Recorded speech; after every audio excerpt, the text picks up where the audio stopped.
Good evening. My name is Paul, and I'm a full-blown alcoholic. And I'm delighted to be here. Alcoholics always say that. They're glad to be anywhere. And I want to thank the committee and anybody and everybody who had anything to do with inviting Max and I here. And I have the impression they kind of went overboard in inviting. I had no idea that there were this many drunks in Everett.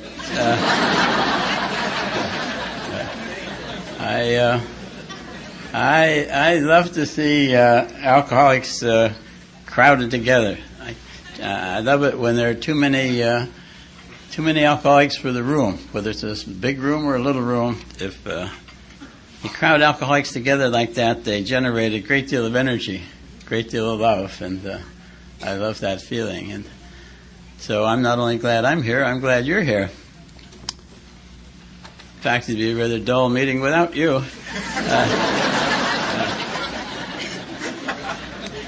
I do feel a little bad about the people that have to stand. But then a little voice in my head says, what the hell? You've got to stand. And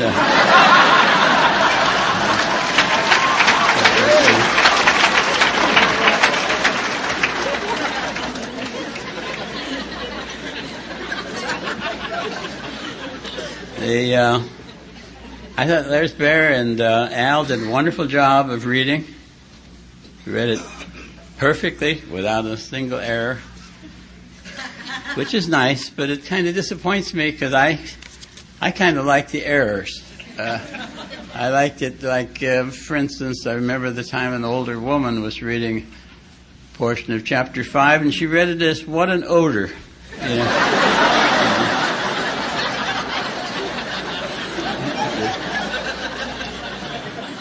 Or the time the fellow was reading the traditions, and he says, the only requirement for membership is a desire to start drinking. Yeah.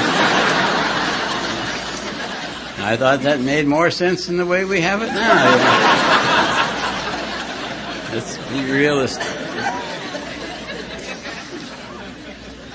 And I like the way Pete started the meeting with the Serenity Prayer.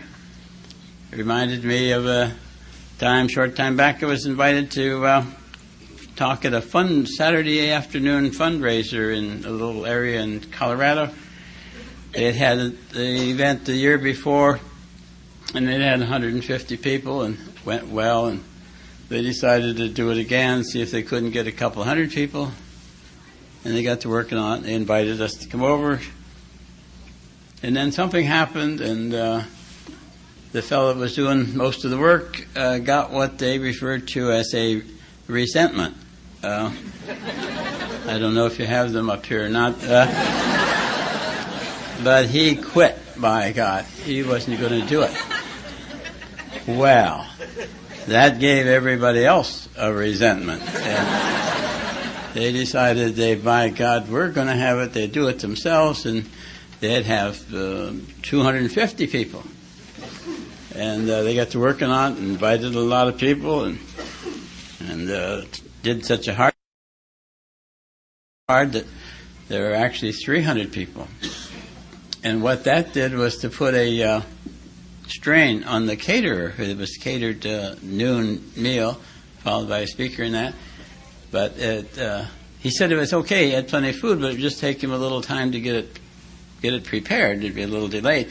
And the other thing happened was that they had invited the local minister to come and give the invocation, and he hadn't showed up.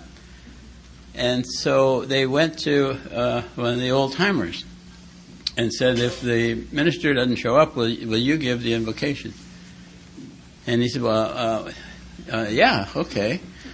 And so he started thinking about what he would say at the invocation, and the caterer is preparing the food, and the alcoholics are getting more and more hungry, and the old-timer's making notes of what he's going to say.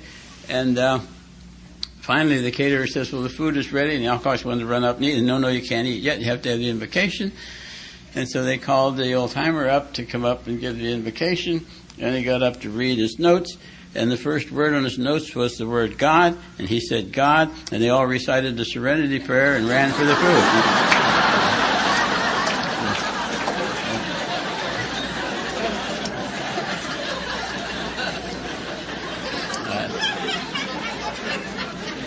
That's such a good story. There ought to be a moral there somewhere. I guess the moral would be, if you ever, when you get to be an old timer, if you're asked to give an invocation, don't bring God into it too soon, or you'll lose your audience. Anyhow, it was people ask how your flight was when you get here, and the flight was fine. And people always ask how that went. And on this flight we were on, it was once you get to 30,000 feet, they say, well, now we give you all a drink, whatever your drink is, and they'll start to cart down the aisle. On this flight, they had a girl attendant and a boy attendant, and they're coming down the aisle. And Max and I sit where she's on the aisle on one side and I'm on the aisle on the other side. And that way we avoid the middle seat. And the cart comes down and the gal hands me a little bag of peanuts and a little cocktail napkin. And she says, and what would you like to drink, sir? And I said, well, I would like club soda with a twist. And she says, fine, thank you. And she gave me my drink and served the other people around there, and she moved the cart a few inches to the guy behind me, and she gave him his little bag of peanuts and a little cocktail napkin. And she says, and what would you like to drink, sir? And he said, I would like white wine. And she went through her cart, didn't find any white wine, and she said to the mail attendant, do we have any white wine? This is all taking place right here. And mail attendant says, no, we don't have any white wine, but we've got plenty of red wine. And she turned to the man behind me and she says, sir, we don't have any white wine. Would you like red wine? He had to think about it.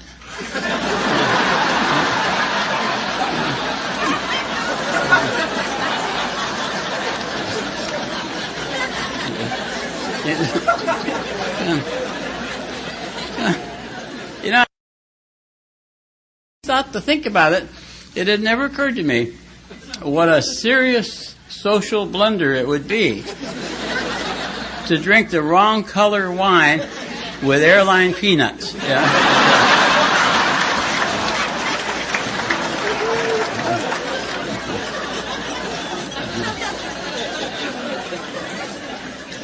Which actually brings me to a problem. I'm looking for somebody to help me with this. On all these planes, each airline has their own local magazine that they put out, and they have it on each plane, and they like for you to read it and take it with you. In American Airlines, it's American Way, I believe. And in reading through it, it has different articles and different stories and different things that are the same each month. And one of the things it has in there is the best buys. And this gal write about the best buys, and she lists the best audio and the best video and the best book and the best movie and the best this and the best that. And under the best drinks, she had the best wines. And under the best wines, this gal said that the 1992 Napa Valley Chardonnay have a crisp pear apple flavor with a touch of clove at the end. Now, what I'm looking for, what I'm hoping to find is somebody who is planning a slip.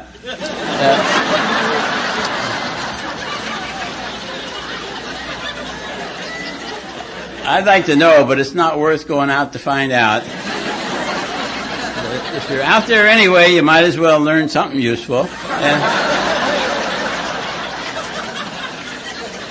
Now it's the 1992 1992 Napa Valley Chardonnay. And I really don't care that much about the crisp pear apple flavor, but I really would like to know if it leaves you with a touch of clove at the end.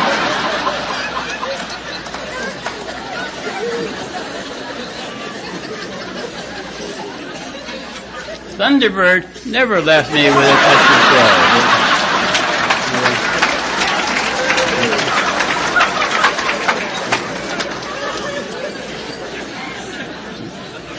Thunderbird was my favorite white wine.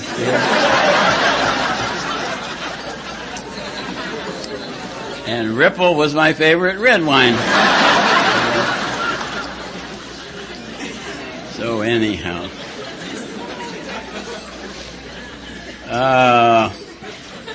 I guess I should talk about my drinking. Hasn't this been a great convention or conference up to this point? I really enjoyed Robbie and tried to enjoy Max's talk this afternoon. If she'd have been a little more honest, I could have enjoyed it more.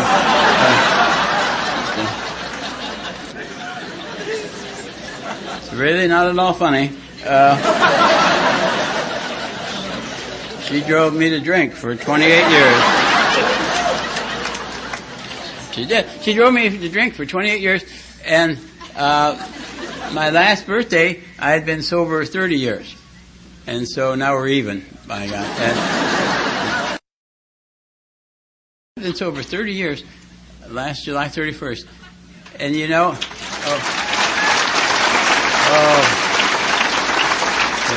hell, you're nowhere near as impressed as I am. 30 years is the longest I have ever gone without a drink.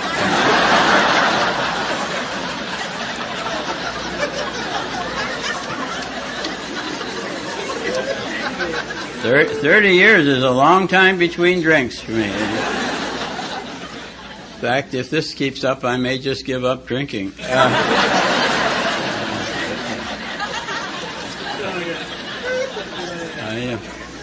30 years since without a drink, and Max pointed out to me this evening. Next Tuesday, Max and I will have been married 58 years.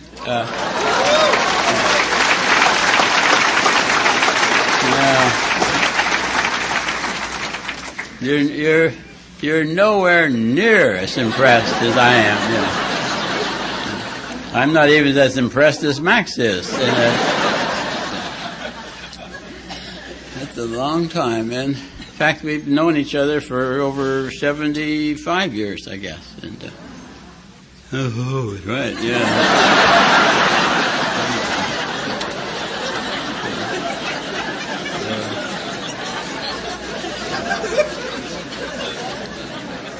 Yeah.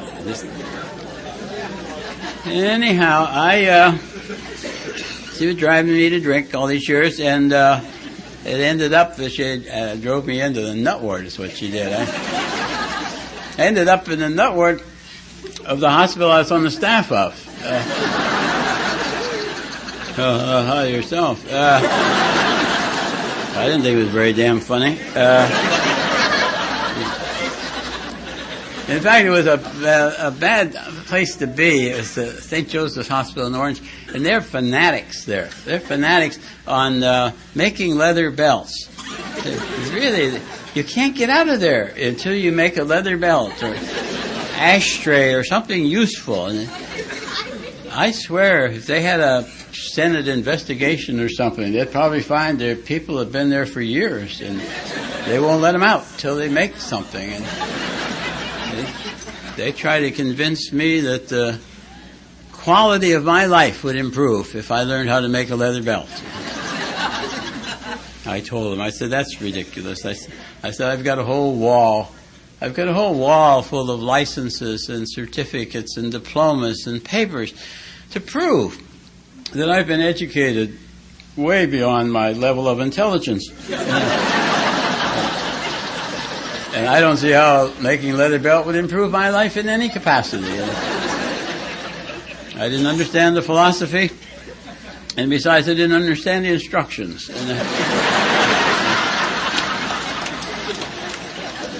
That wasn't my fault. That was the fault of that dumb occupational therapist. Because I've always known if you don't understand a thing well enough so you can explain it to me so that I understand it, then you don't understand it as well as you're supposed to.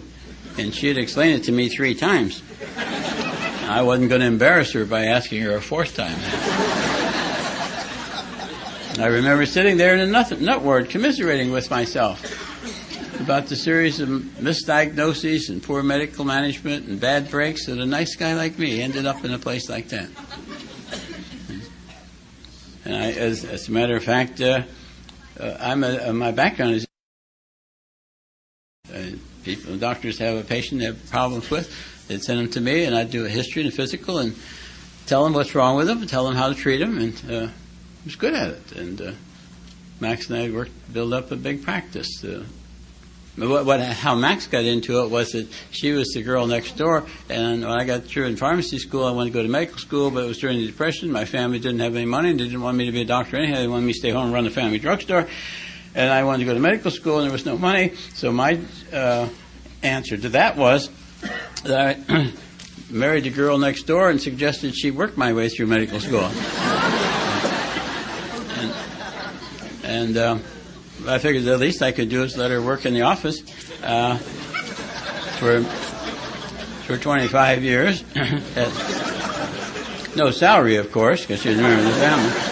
And so that's how we worked together and built this thing up. And when I saw that I was losing weight, I had convulsions a couple of times, and I was had this terrible headaches and this sense of impending insanity, and all these things happening to me. And I thought, my God, I need a good medical workup.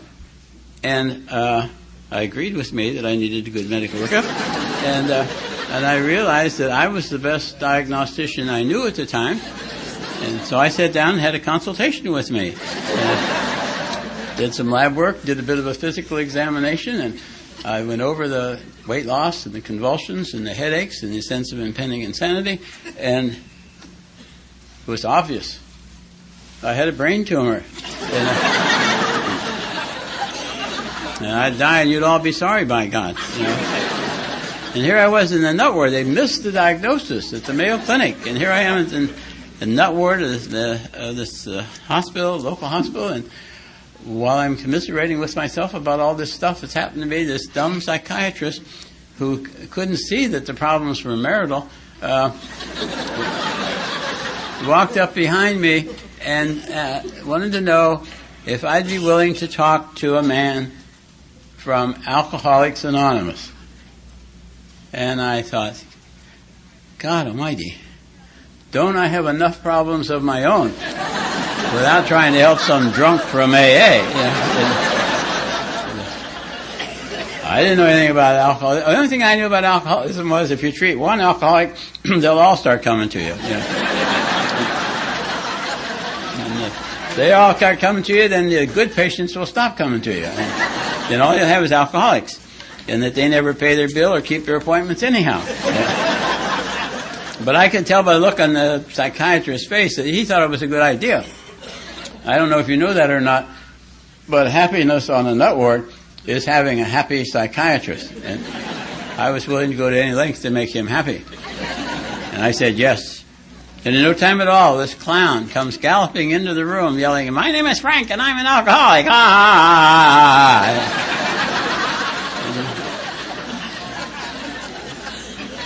I was embarrassed for him. There he is meeting a perfect stranger, and the only thing he can think of to say about himself is that he's an alcoholic. And a loud voice. God, he had a loud voice. And he told his whole story in a loud voice. And I don't remember a word of it. But I kept thinking, my God, man, why don't you lower your voice? I mean, these people all think I'm a nut. Why don't we just leave it at that? You know? The only thing I remember is how it ended. He finally said, "Well, that's my story. I'm going to a meeting tonight. Would you like to go along?" And I said, "But I'll go." And we went. And I don't know what meeting we went to. I don't know how many meetings we went to before I knew what meeting I was at. But I don't know anything about that man, who led, or who read, or who prayed, or anything. But I know that meeting had a profound effect on the psychiatrist. He was suspiciously very interested in my case. What's this about? What's this about the steps? What's this about meetings? What other kind of meetings do they have? How often do they have meetings? When are you going to go again? And I thought, oh my God, I've got me an alcoholic psychiatrist. He's ashamed to go, so he's sending me. And so I went every day I could. I got Frank take me every day. I didn't know how many brownie points I was getting per meeting, but I wanted all I could get. I finally got enough so I could get discharged from that dump. And I finally got discharged. I had no intentions of coming back to AA. Why would I? I wasn't an alcoholic. But the problem with that was that Max liked the AA meetings. I'd say, let's go to a show. He said, no, let's go to an AA meeting. And once I found out she liked them, then, of course, if she didn't shape up, I decided I wasn't going to go to AA anymore. Yeah. That was the Al-Anon said that. That's what Max did. She couldn't drive. She's not alcoholic, but she liked the AA meeting, and she couldn't drive the freeway. And the meetings were 35, 45 minutes away. And she got in the car and she'd drive off to the meeting. I don't know how she got there, but she'd go to the meeting by herself. I don't know if you ever tried that or not. You ever try sitting at home on a Saturday night, drinking, all by yourself, while your non-alcoholic spouse is off laughing it up at an AA meeting?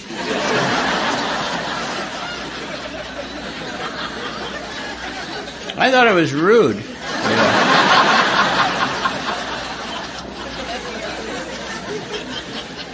I had to go back to the meetings to find out what the alcoholics were laughing about.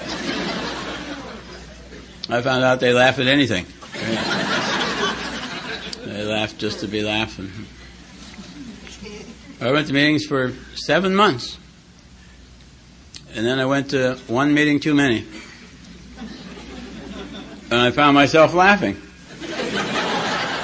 And I haven't had a drink since. Yeah.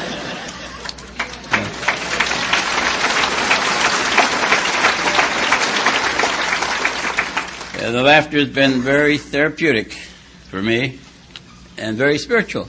In fact, I'm convinced that my higher power laughs every time he hears alcoholics and Al-Anons laugh, even if he doesn't understand the joke. The laughter is very spiritual for me. And so when I first turned into an alcoholic after that one meeting too many, I was a very mild alcoholic. Very, very mild. Almost a non-alcoholic. I was more allergic to alcohol. But I had a list of things I wasn't. I wasn't a wino. I wasn't a lush. Certainly wasn't a Skid Row bum. I wasn't a chronic inebriate. I wasn't a chronic drunk. I was peculiarly to the drug alcohol. I do weird and peculiar things when I drink. I can't control how much I drink once I start drinking, which really isn't that much of a problem. If that was my only problem, I just wouldn't drink. My main problem is that I, of myself, can't keep from starting. I not only can't control how much I drink when I start, I can't keep from starting. And it took me a long time to figure that out. And once I saw that I was a mild alcoholic, here I was in AA, at the bottom of the social barrel. I was ashamed that if anybody out there knew that I was here. And I was ashamed to have you know that I was here. I was ashamed of the whole business. And then I thought, I have a strong sense of failure in my life. And then here I am now, as I say, in the bottom of the social barrel, and feeling like a failure. I thought, my God, I ought to at least succeed in this, for God's sake. If I can't even succeed here, this is the worst. I mean, I've got no chance at all. And in fact, back in those days, they used to say a lot, "Don't leave now."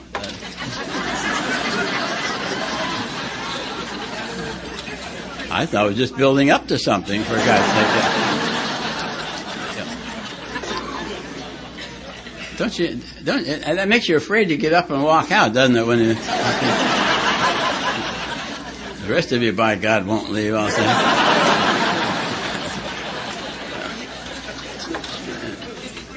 So anyhow, back in those days, they used to say a lot, "Stick with the winners, stick with the winners." Oh, he did come right back. Thank you. Let's give him a hand for coming back.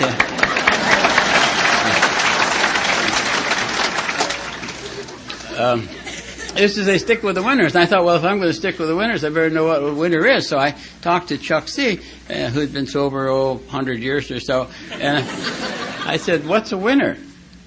And I was surprised that he had to think about it for a while. And then he said, "Well, I guess you have to die sober to be a winner." And I thought, oh, God. Yeah.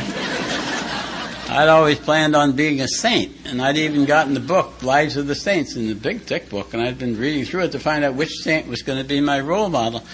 And I was very serious about this business of being a saint, till I found out that the final requirement to being declared a saint was you had to be dead 300 years. And I thought, well, screw that. I gave up my sainthood right there. And now to be a winner, I got to die. And I've never been very enthused about any accolades I could win by dying. And so I decided, well, I won't worry about being a winner. I'll worry about being a successful member of AA. And over the years, I didn't say it to anybody else. I made a commitment to myself that this, by God, is one place I'm going to succeed. I'm going to be a successful member of AA. And over the years, I've varied my definition of successful member to some extent, but actually I don't know any successful members who drink or take drugs. And so, in fact, I do that to this day. When I have a decision to make as to what to do, whether to do this or to do that, if I get lost into I do that, well, they do this, and then that becomes a manipulation for me more than a decision. And so now today, if I have to make a decision, I'll ask myself, what would a successful member of AA do? What would a winner do? What would God have me do? What's the loving thing to do? All of which I think are the same question, and then that helps me decide what to do. In fact, I'm convinced that if I do a thing for the right motive and leave the results up to God, it turns out the way it's supposed to. And the deal with that is that it makes life so simple. All I got to figure out is what's my motive. I don't have to figure out what you're going to do or not do or whether you're going to like it or not. All I have to figure out, what's my motive? And if love is my motive, love's always the right motive. And that's all I have to figure out. What's my motive? Leave the results up to God. And a lot of times I'm surprised at how things turn out. But it sure makes it a lot simpler than the way it used to be. Somehow when I was talking about love being the right motive, the idea of carrying the message of AA came to mind. I had come across a paper, I don't know, it was a box 459 or whatever it was. I laid it on my dresser, so I saw it every day for a few days until I was clear in my mind as to what it said. And it said that Bill W., one of the two co-founders of Alcoholics Anonymous, had said that carrying the message of Alcoholics Anonymous was our primary aim and the chief reason for our existence. And I thought, that is pretty strong language. Our primary aim and the chief reason for our existence. Referring to us as individuals or us as groups, or both. And it's impressed me that the importance of carrying the message and how we're doing it here. We do it just by walking sober out there in a drinking society. We carry the message by being here sober and filling a chair. We carry it in 1,000 ways. But taking that as a reason for doing things makes it much simpler for me. A little odd a sideline of that was I happened to be in New York and went to on Friday, went to visit the General Service Office. They asked me to participate in the Friday noon meeting they have there at the office. And I was in the center of carrying the message, and I said what I just said about the primary aim and chief reason of our existence, and talked about carrying the message from the office there. I got home, was home a week or two, and got a phone call from Frank Mauser, the archivist in New York. He wanted to know where I had gotten that phrase that I used because they'd gotten all steamed up about it. Well, I had by that time thrown away the paper that it was on, and so we had to start looking for it. Well, he said something about they wanted to use it for the International.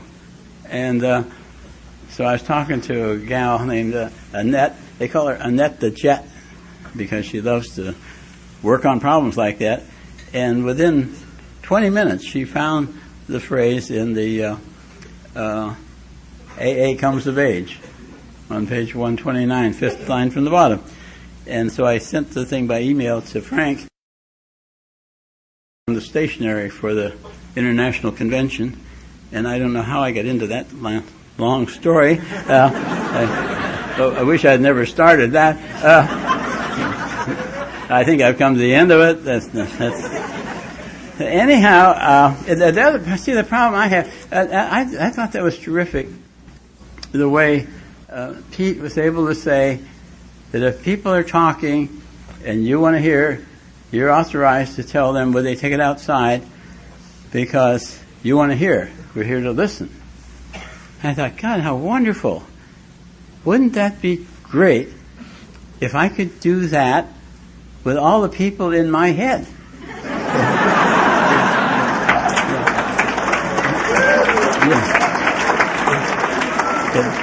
You guys sit here and you're quiet and very easy to talk to. I'm trying to talk in a bit of a straight line with what I'm doing and not be too disconnected in that.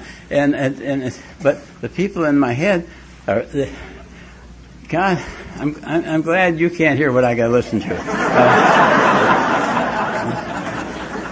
A lot of the stuff is illegal. And even more of it is lewd. And I'm trying to talk in a straight line, and one of them will suggest something I'll talk about, and then one of them will say, no, let him talk about that, let him talk about this here. And the third one will say, no, you guys don't, let him talk about this, let him talk about this. And they get to fighting among themselves about what I ought to be talking about. And it's really very distracting. And I think, oh, shut up there. And they all shut up. And I can't think of anything to say.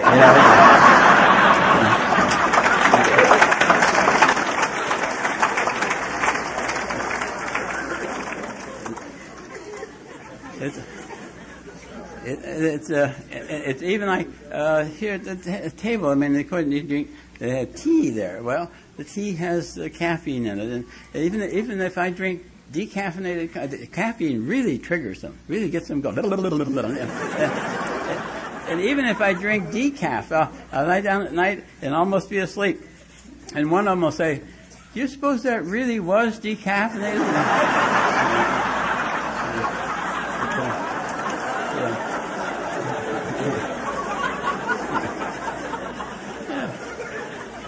When I lie down at night, my body will say, my body's tired, wants to lie down and go to sleep. My brain says, no, let's lie here and talk about it for a while.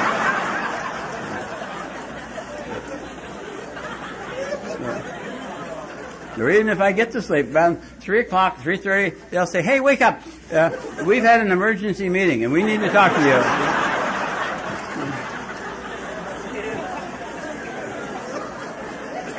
You know that thing that you thought went so well today? That's not. You wait till morning. You'll find out.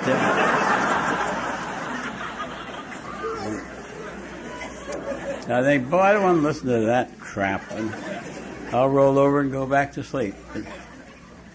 Just as I'm about to lose consciousness, I'll think to myself, boy, I'm glad I'm not thinking about that anymore. And one of them will hear me and say, oh, I'm glad you're still awake. Yeah, that's not the only dumb thing you've done. You've done a lot of dumb things. Let's spend the rest of the night making lists of dumb things you have done. It's really an awful time to take a fifth step. That's one of the things about working the program. Got me much more comfortable with all those people up there in my head, and I used to fight them. Like there's one, or I was completely baffled by him. There's one guy, only one. There's one person up there that no matter what the situation is, whether it's too many people and you're afraid, or nobody around and you're lonely, or it's too hot, or it's too cold, or it's a happy occasion, or a sad occasion, no matter what it is, his suggestion is always the same. Let's have a drink. Yeah.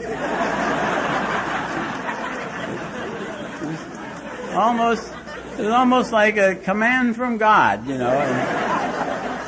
And every time he took a drink, we all got drunk, you know.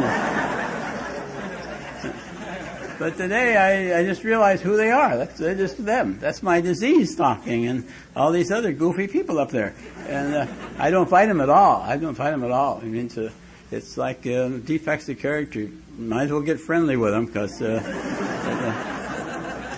they love the fight. They really energize us in the fight. Now when they make stupid suggestions, I think we'll say, well, thank you for participating. Now if you'll sit down, we'll call on somebody else. You know? And we just take turns. When a bunch of them get to acting real crazy, I say, you guys need a meeting. Let's go to the meeting. You know? Well, you know, another interesting thing I found about that, all that noise and all that confusion and all that pandemonium that goes on, in the very, very center of me, there's a center of absolute calm. And that's where my higher power is. And that's where he's always been. But I didn't know it. And to not know it is kind of like it not being true. But now I know it. And I know that I can't go anywhere without him being with me.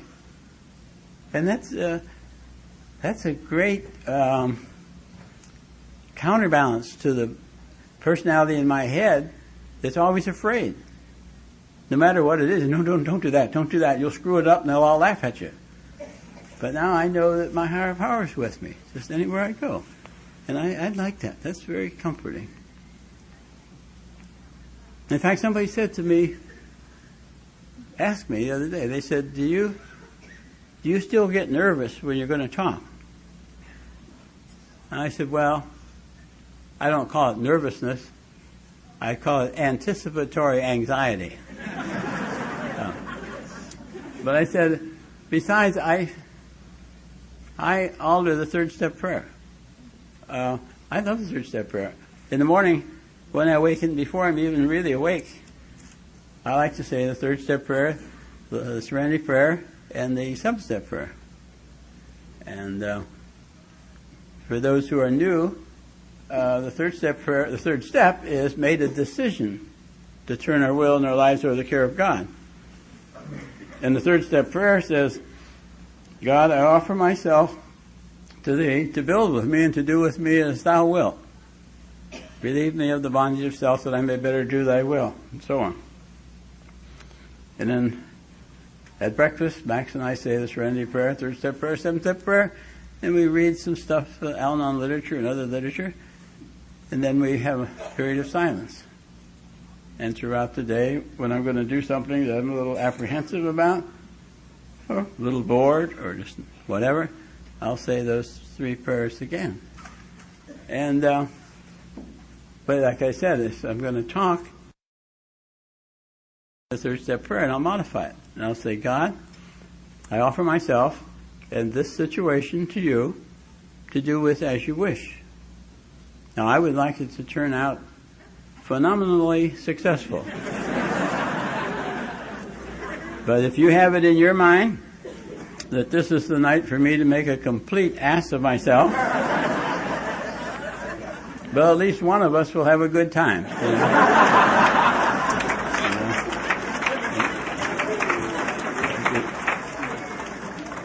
I've loved the third step. That made a decision to turn their will and their lives over to the care of God. I remember when I first did that, I recited the third step and the third step prayer on my knees with my sponsor as my witness. And I thought, well, that's a contract, and it's would be easy to break. Maybe it needs more witnesses. So I went before my then 3 home groups, and I recited the third step, and the third step prayer in order to make it theoretically harder to cancel the contract. And I thought, well, that's still just verbal. That's just a verbal contract. So I went down to the business supply store, and I bought a blank form for setting up a limited partnership. And I filled it out, and I gave my higher power a 51% controlling interest in my life. And I made him the general partner, and I became the limited partner. And I felt better to have it in writing, and I knew that he knew that it was in writing. But then I realized that all that shows is that a partnership exists. It doesn't talk about the terms of the partnership. So I had to sit down, and I decided to sit down and draw up the terms of the partnership. Who's responsible for what? So that when a problem comes up, it's already written down as to how you solve it. Basically, it's who's responsible for what. And I got a piece of paper and drew a line down the middle. And on one side, I put what's his responsibility, what's mine. And what that narrowed down to essentially was that he's in charge of worry, and I'm in charge of work. And he doesn't even like for me to help him. He doesn't like for me to help him with the worry, and he never does a damn bit of the work.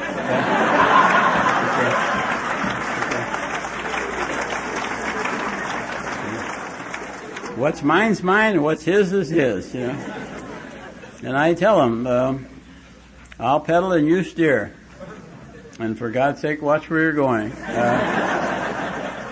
I'm sick of some of the places we've been, you know.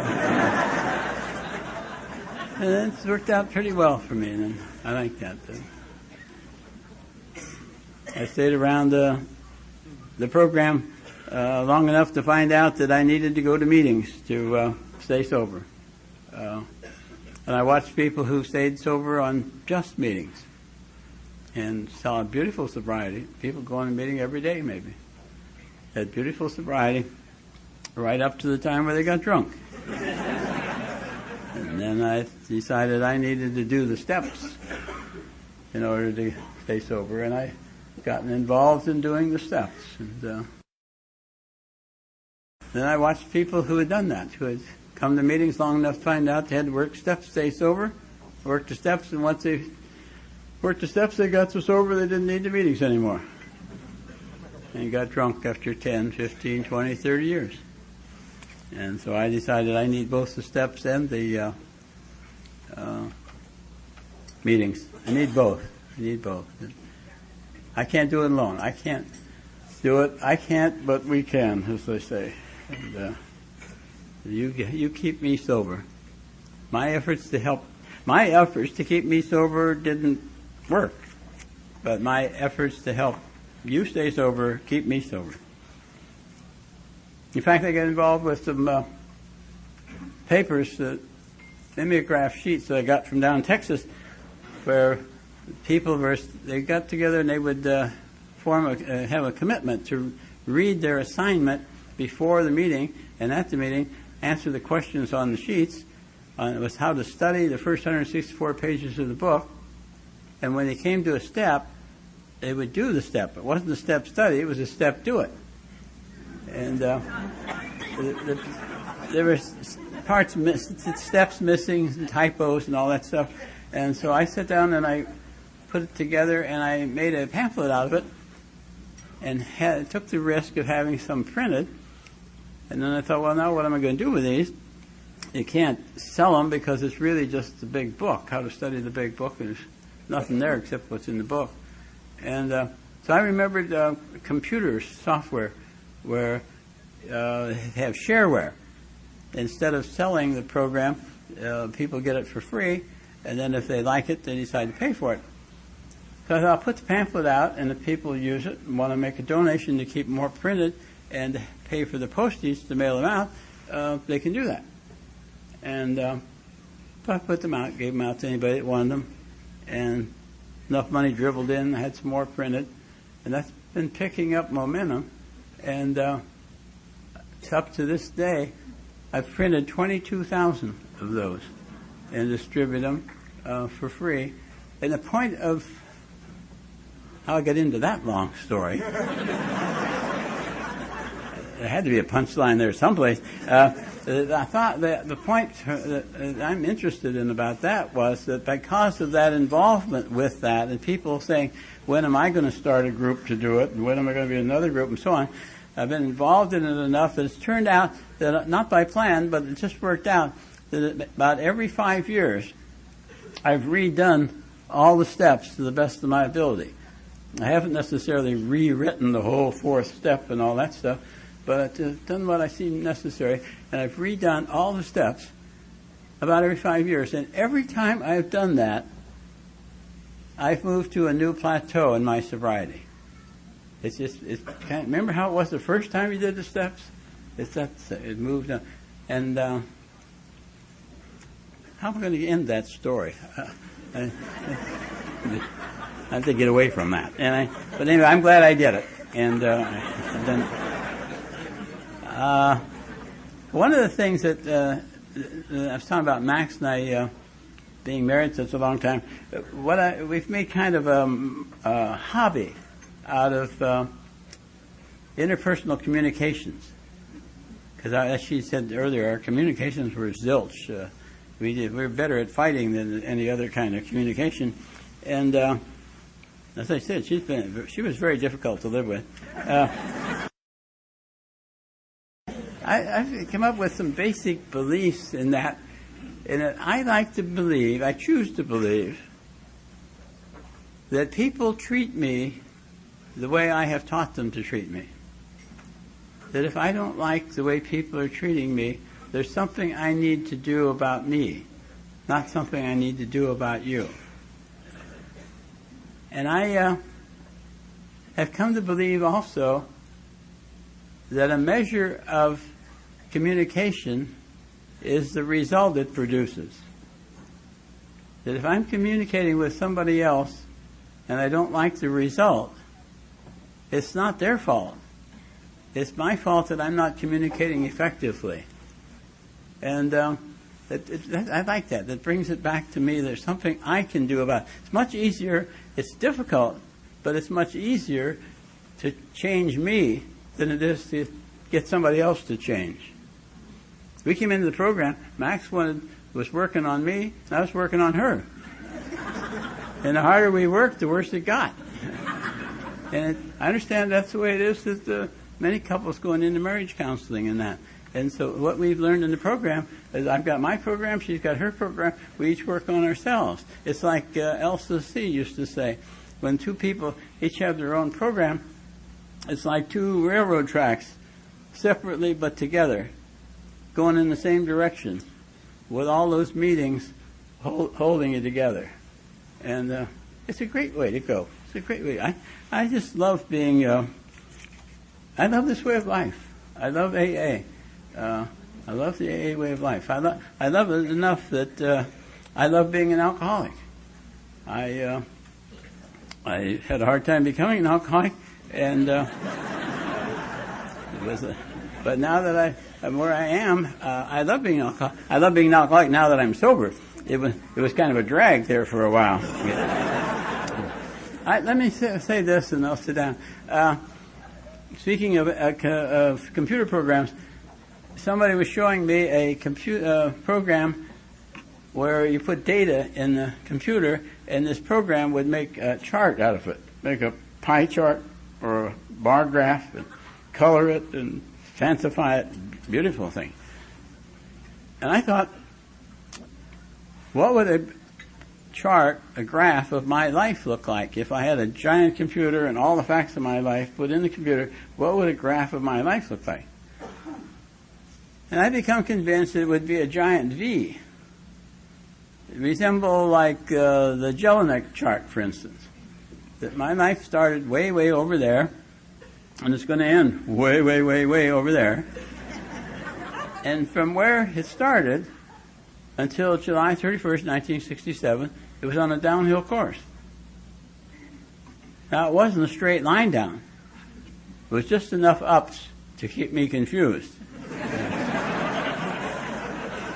And downward trend was down until finally it ended up in the nut ward of the staff of the hospital I was on the staff of.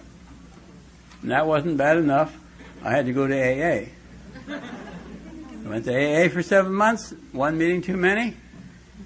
And I finally, on July 31st, 1967, I finally accepted the fact that I, of all people, strange as it might seem, even though I had no choice in the matter whatsoever, I really was a mild alcoholic.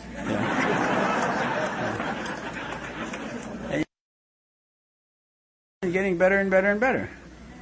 I've been getting more and more and more alcoholic. I'm much more alcoholic now than I was when I first became alcoholic. When they talk about it being a progressive disease, they're not kidding. Thank God, so is the sobriety progressive, and even more so. And so that my life today is better than it's ever been. Better than it's ever been.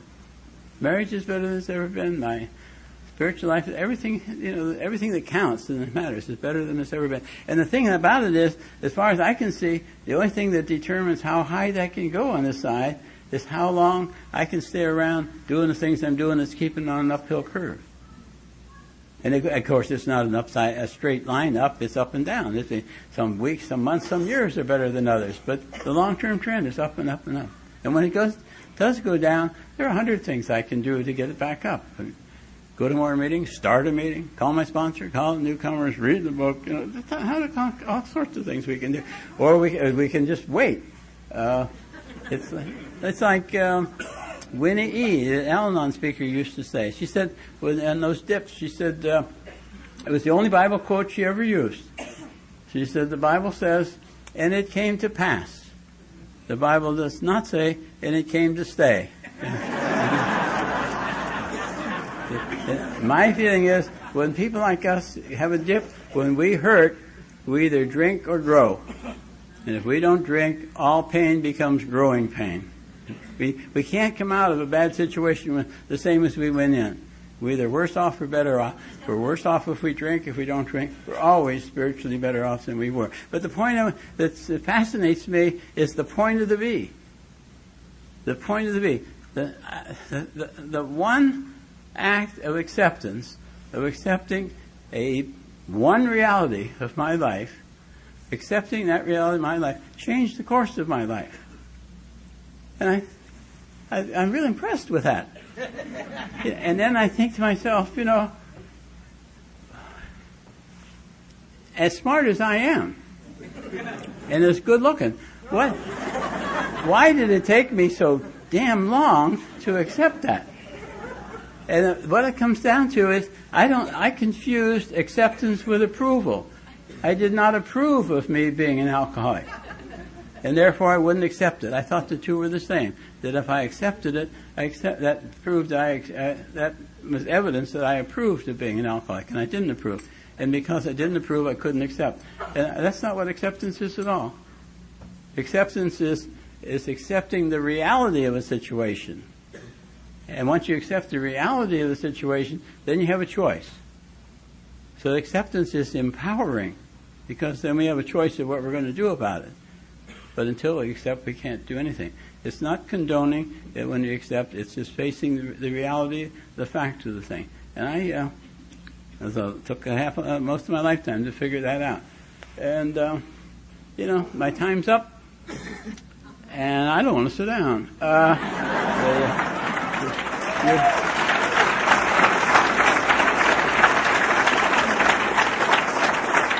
You're so much better than the people in my head, but I don't know if that's much of a compliment or not either. But I'm just delighted to be here. It's been great to be here. I love being an alcoholic, and I understand. I love you all. When I was new and people said "I love you all," it really bugged me. Oh, you big liar! You don't even know me. And if you did, you wouldn't like me. But the truth is, I love you all whether you like it or not. Thank you very much.